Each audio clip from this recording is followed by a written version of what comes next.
নমস্কার বন্ধুরা, আমি আশা করি তোমরা সবাই ভালো আছো এবং সুস্থ আছো। আজকে আমরা ত্রিপুরা জেন চ্যানেলের এই ভিডিওটিতে সাব ইন্সপেক্টর অফ এক্সাইজ থেকে আরম্ভ করে জিআরবিটি টিপিএসসির উপর যা যা তোমাদের গুরুত্বপূর্ণ queries across the different social media তোমরা আমাদেরকে পাঠিয়েছো সেটা নিয়ে কথাবার্তা বলবো। আশা করি ভিডিওটি তোমাদের ভালো লাগবে। If you like the content of Tripura channel, definitely share and subscribe. So সর্বপ্রথম কোয়ারি, এবং এটা খুবই ইম্পর্টেন্ট কোয়ারি, যে অনেকে জিজ্ঞেস করছে যে স্যার সাব ইন্সপেক্টর অফ এক্সাইজের তো পোর্টালটা ওপেন করার ছিল 21 তারিখ, এখনও ওপেন হয়নি, কি ঝামেলা চলছে? কোনো ঝামেলা চলছে না বস, আজকে বিকেলের থেকে শুরু হয়ে যাবে enrollment. Please wait till today evening, এটাই আমাকে টিপিএসসি অফিসিয়ালসরা বলেছে। আজকে বিকেল 7টার পরে একবার চেক করো, পোর্টাল খুলে যাবে। ডেফিনেটলি পজিটিভলি পোর্টালটা খোলার পরেই ফর্মটা ফিল আপ করে get ready for the exam. দ্বিতীয় কোয়ারি, যেটা আমাকে সাব ইন্সপেক্টর অফ এক্সাইজ থেকে মানে এক্সাইজের ব্যাপারে অনেকে বলেছে, সিলেবাসের ব্যাপারে স্পেশালি, যে স্যার জেনারেল সায়েন্স পার্টটা তো ভাস্ট, আমরা কী করব, as well as current affairs পার্টটার জন্য আমরা কী করব। দেখো, no doubt the general science part is vast, কিন্তু এখানে কথাটা হলো, তুমি যদি এখন বই পড়তে যাও, বই পড়ার পর তুমি যদি এখন এমসিকিউ করতে যাও, কোন বই পড়বে, কতখানি পড়বে? এটা একটা বেসিক কোয়েশ্চেন আমার সামনে চলে আসে।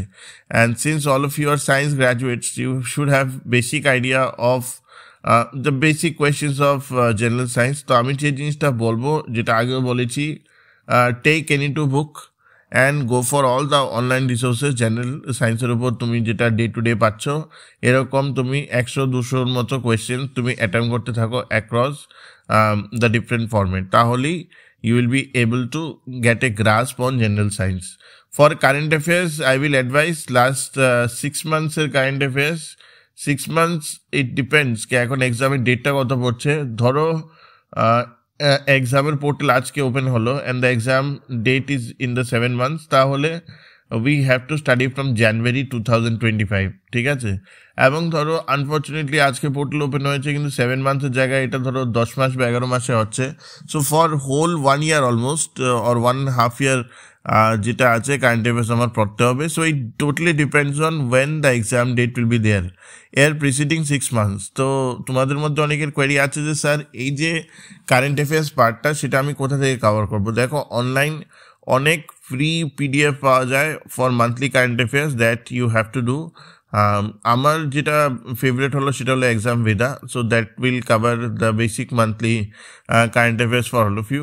আরেকটা হলো, এখানে হ্যাবিট ফরমেশনের দরকার আছে। দেখো, তুমি যদি আড্ডা 247-এর ওয়েবসাইটে যাও, বা সরি অ্যাপটার মধ্যে যাও, তখন তুমি দেখবে প্রত্যেক দিনের ডেলি কারেন্ট অ্যাফেয়ার্স আছে, এবং কারেন্ট অ্যাফেয়ার্সগুলির নিচে দেখবে রিলেভেন্ট জেনারেল নলেজ যেগুলো আছে সেগুলো প্রত্যেক দিন দেওয়া হয়, ডেলি 1-liners দেওয়া হয়। তো তুমি যদি প্রত্যেক দিনেরটা দিনে পড়ো, you take 15 minutes of your time, and if you study, then your work becomes very easy, ঠিক আছে না? So that is how you should approach current affairs part. ওকে, তো আশা করি জিনিসটা তোমরা বুঝতে পেরেছো। সো অ্যাপার্ট ফ্রম দিস, তোমাদের যে সাব ইন্সপেক্টর অফ এক্সাইজের উপর কোয়ারি আছে, English part and all those part, সেগুলো আমরা লাস্টের যে 2টো ভিডিও আছে সেগুলোর মধ্যে আমরা কভার আপ করেছি। আর যদি ফার্দার কোনো কোয়ারিজ থাকে সেটা নিয়ে জিজ্ঞেস করো। হ্যাঁ, একজন তুমি কোয়ারি করেছো যে স্যার এসের লেভেল কীরকম থাকবে, লেটার লেভেল কীরকম থাকবে, এটার জন্য তো ইন্ডিকেটিভ আছে বস।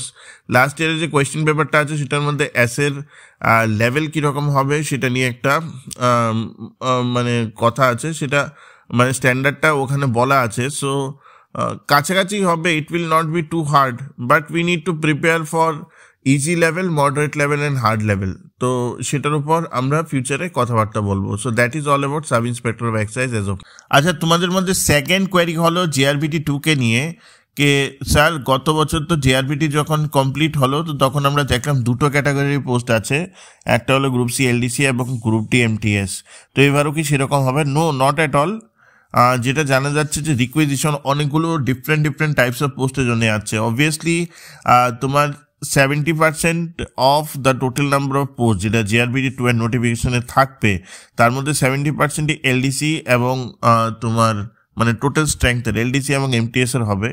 গ্রুপ সি এবং গ্রুপ ডি মিলিয়ে।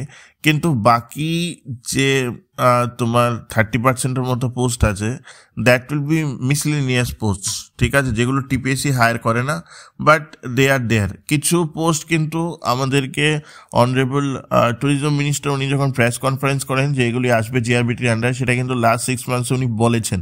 অ্যারাউন্ড 30-40 পোস্টের কথা কিন্তু উনি অলরেডি ডিক্লেয়ার করেছেন যে এগুলি এক্সাম জিআরবিটির আন্ডারে হবে। তো আমি যতখানি জানি সেপারেট এক্সাম হবে না, আমব্রেলা এক্সাম হবে জিআরবিটি 2 এর। তো রিকুইজিশন চলছে। We are hoping for a good number of post for GRBT 2। দেখা যাক, অ্যাসেম্বলি সেশনটা শেষ হোক। অ্যাসেম্বলি সেশন শেষ হবার পর we will get to know about the details of GRBT 2, কি প্রোগ্রেস হয়েছে অ্যাবাউট দ্য সেম।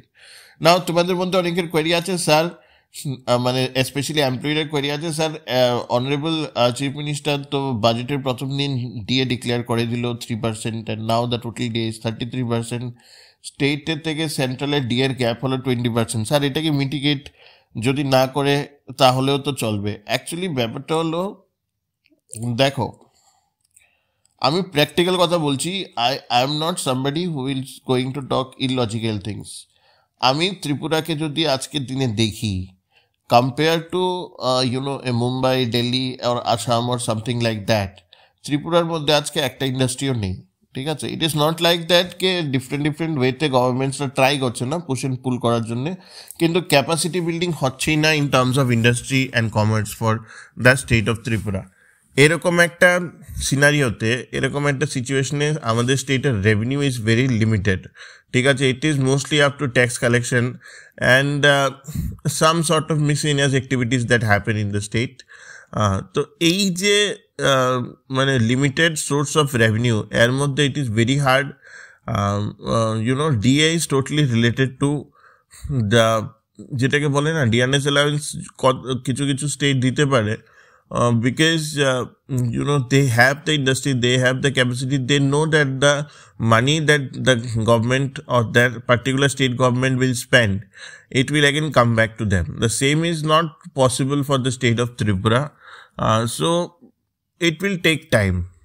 কিন্তু তোমার যে পার্টিকুলার কোয়ারিটা রইল যে ওয়েদার মানে ডিএ কি দিতেই হবে কি না দিতেই হবে, দেখো এরকম ফিনান্সে কোনো মানে এরকম কোনো হার্ড অ্যান্ড ফাস্ট রুল নেই। ইন দ্য সেন্স হলো যে তোমার salary is a state subject, ঠিক আছে। The ideal way of going forward is কে পুরোটা ডিএ মিটিগেট করা হবে, সো দ্যাট এইচসিপিসি বা সেন্ট্রাল পে কমিশনটা যখন দিয়ে দেওয়া হবে at that point of time এটাকে যাতে ফুলফিল করে দেওয়া হয়। নতুনভাবে জিরো হলে প্যারিটি হবে, এবং প্যারিটি হবার পর সেন্টারের সাথে স্টেটের সামঞ্জস্য থাকবে, and after that CPC will start. So that is fine, that is the ideal thing. কিন্তু it depends totally on the fiscal of the state government যে ওরা এইচসিপিসি এখন দিতে পারবে কিনা। The science right now are not good. আমাদের আরেকটা সমস্যা হয়েছে যে বাংলাদেশের সাথে যে আমাদের ট্রেড ছিল সেটা অনেকটা পড়ে গেছে, এবং যে আমাদের যে লাস্ট 10 বছরের planning for the state of Tripura in terms of Indo Bangla trade, port খোলা, তারপরে ট্রেন লাইনের জন্য উপর এত কাজ করা, everything is backfired because of the problems right now in the Bangladesh terrain. তো ওটার জন্যেও ওয়েট অ্যান্ড ওয়াচ গেম খেলা হচ্ছে। So it will take time, whatever can be done probably is being done, ঠিক আছে, at this point of time. তো এটা নিয়ে আমার মতে মাডস্লিংিং করার মতো কিছু নেই। আজকে আমি মুম্বাই হলে আজকে আমি ডেফিনেটলি বলতাম হলে যে ওকে, এবং তোমরা আমাকে বলবে স্যার তাহলে আর বাকি নর্থ ইস্টার্ন স্টেটরাও তো পেয়েছে। অ্যাকচুয়ালি প্রবলেমটা হলো বাকি নর্থ ইস্টার্ন স্টেটের যে এমপ্লয়ি এবং পেনশনারের রেশিও, সেটার থেকে ত্রিপুরার এমপ্লয়ি এবং পেনশনারের রেশিও বোধহয় 3 গুণ বা 4 গুণ হবে। তো already we are giving so much, ঠিক আছে। তোমার সবচেয়ে আগে মনে রাখতে হবে ডিএটা ডিল করে এমপ্লয়ির উপর, এবং ডিআর মানে ডিআরএস স্লিপটা পেনশনার। তো তুমি কিন্তু প্রত্যেকবার যখন state government of Tripura DRS allowance যারা কারেন্ট এমপ্লয়ি আছে ওদের জন্য করছে ডিক্লেয়ার, সিমিলারলি ডিআরএস রিলিফও কিন্তু পেনশনার্সদের জন্য ডিক্লেয়ার করতে হয়। So taking into account all this things, it will take time according to me.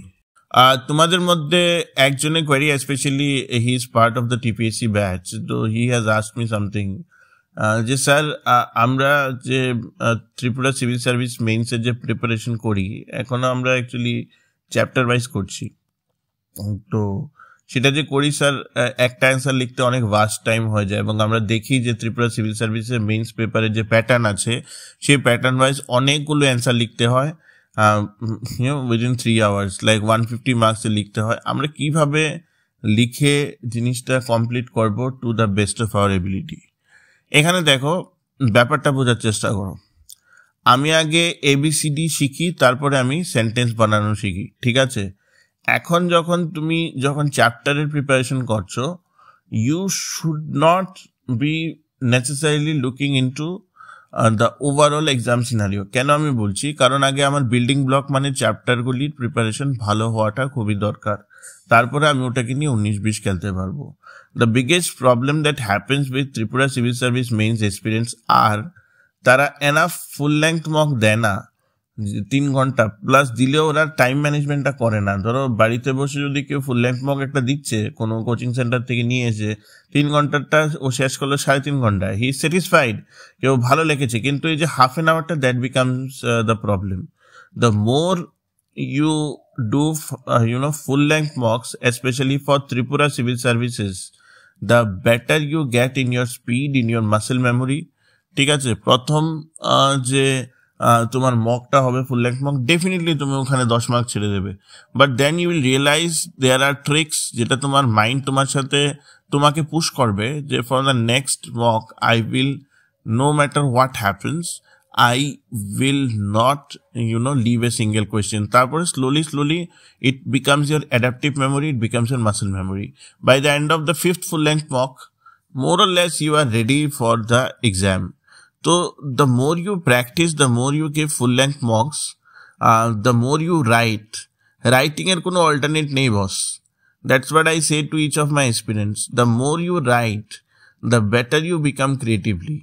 You explore a side of yourself যেটা আগে তুমি হয়তো জানতেই না, কারণ তুমি কোনোদিন আগে সেভাবে লেখোইনি। তো all these things matters. Don't panic. Just right now finish the syllabus. Notification আসতে একটু দেরি আছে, আরো মাসখানেকের পরই নোটিফিকেশন আসবে। তো don't worry, just prepare well এবং যত তাড়াতাড়ি মানে সিলেবাসটা শেষ করার এম করবে তত তাড়াতাড়ি ফুল লেন্থ মক দিতে পারবে। Ideally, before the mains exams, one should be able to give 10 full length mocks, ঠিক আছে? এবং ওটা টাইম ম্যানেজমেন্টকে বাউন্ড করে। That is when I will say that you are prepare for Tripura civil services. আশা করি ভিডিওটি ভালো লেগেছে। If you like the content of Tripura channel, definitely share and subscribe.